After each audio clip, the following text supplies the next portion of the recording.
சத்குருவே சரணம். ஓம் ஸ்ரீ கணக்கம்பட்டி சத்குருவே சரணம். இன்று உனக்கு வேண்டிய ஒரு பொருளை என்னிடமிருந்து பெறப்போகிறாய். அதற்காக நான் ஒருவரை அனுப்பி உன் வீட்டிற்கே உன் கையிலே கொடுக்க வைக்கத்தான் போகிறேன். அவரின் அடையாளத்தை கண்டு கொள்ள உனக்கு நான் இப்பொழுது நேரடியாக ஒரு வாய்ப்பை கொடுக்க வந்திருக்கின்றேன். உன் ஆசைகள் நிறைவேறப் போகுது சாமி. உன் கவலைகள் கஷ்டங்கள் எல்லாம் மாற்றி அமைத்து உன்னை மகிழ்ச்சியின் உச்சத்திற்கே நான் கொண்டு செல்லப் போகிறேன். நான் உன்னிடம் என்ன கேட்கப் போகிறேன்? எனக்கு பொன் வேண்டும், பொருள் வேண்டும் என்றுமா? இல்லையடா என் சாமி. பசித்தவருக்கு உன்னால் முடிந்ததை உணவை கொடுத்துவிடு என்றுதான் சொல்கிறேன். அந்த உணவின் மூலம்தான் உன் கருமை வினைகள் அத்தனையும் அகற்றிவிட்டு நீ கேட்டதை கேட்ட வரத்தை படியே நான் உனக்கு கொடுக்கப் போகிறேன். இந்த அப்பனின் பெயர் கொண்ட ஒருவர், இந்த அப்பனின் அடையாளத்தோடு ஒருவர் பச்சை துண்டை போட்டுக்கொண்டு உன் இல்லத்திற்கு வந்து நீ கேட்டதை கொடுக்கப் போகும் தருணத்திற்கு இப்பொழுது வந்து விட்டார். அவர் யாரென்று நீ மனம் குழம்பாத சாமி. நான் தான் உன்னிடத்தில் வந்திருக்கிறேன் என்றே நினைத்துக்கொள். வாங்கலாமா வேண்டாமா என்று பலவித குழப்பத்தோடு உன் மனதில் ஆயிரம் கனவுகளோடு இங்கு கண்ணீரை மட்டும்தான் சுமந்து கொண்டிருக்கின்றாய். அந்த கண்ணீரை மகிழ்ச்சியான தருணமாக மாற்றுவதற்கு இந்த கணக்கன்பட்டி சாமி, இந்த மூட்டை சுவாமி உன் கருமை வினைகளை எல்லாம் அகற்றிவிட்டு உனக்காக வெற்றி பயணத்தை ஆரம்பிக்க புத்தம் புதியதோர் ஆரம்பத்தோடு வந்திருக்கின்றேன். மறுபடியும் அழுது தவித்து கொண்டிருக்கின்றாய் என் பிள்ளையே. உனக்காக நான் இங்கு உனக்கான வரத்தை வந்திருக்கும் போது வெகு விரைவிலே நீ கேட்டது கிடைக்கத்தான் போகுது.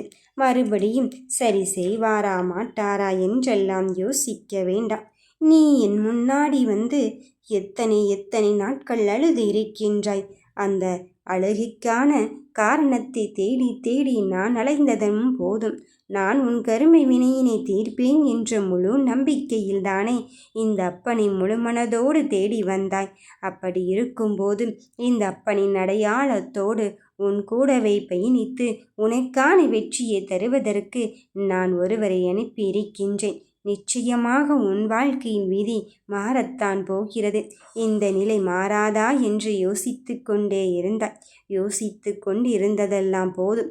இனி செயல்பாட்டினில் இறங்கி உன் வாழ்க்கையில் இருக்கின்ற ஒவ்வொரு நிலையையும் உனக்கு பதிலாக உன் முடிவை நானே எடுக்கின்றேன் என்று நினைத்துக்கொள். உன் கண்களில் வரும் கண்ணீரை பார்த்து நான் பரவசப்படுவேனோ என்று நினைக்க வேண்டாம். உன் கண்களில் இருந்து வரும் கண்ணீரோடு உன் கஷ்டங்களை கரைக்கப் போகிறேன். உன் கவலைகளை கரைக்கப் போகிறேன் சாமி. உன் தீய எண்ணத்தை ஓடோட விரட்ட நான் வந்து இருக்கும் போது எதற்காக சாமி அழுது தவித்து இருக்கின்றாய்? நல்லதும் மிக பெரும் மகிழ்ச்சியுமான தருணத்தை உன் வாழ்க்கையில் ஏற்படுத்தி கேட்டது கிடைக்கும் தருணத்தை நான் உனக்கென்று நிரந்தரமாக்க வந்திருக்கேன் சாமி. இனியும் இந்த அப்பனை நீ இங்கு நம்பிக்கை இல்லாமல் வழிபடாதே. நம்பிக்கையோடு இந்த அப்பனை வழிபட்டு கொண்டே இரு.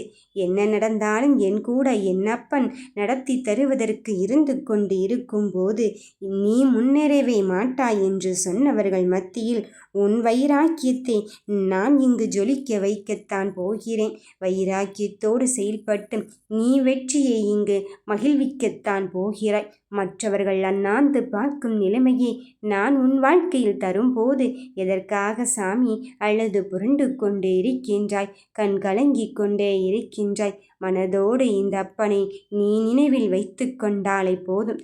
மற்றதை நான் பார்த்து கொள்வேன் சாமி. நீ நேரத்துக்கு நேரம் நீ மனம் மகிழ்ச்சியோடு இரு. கேட்டதை நான் கொடுக்க வருவேன். நிச்சயம் வெல்வாய். வாழ்க வளமுடன்.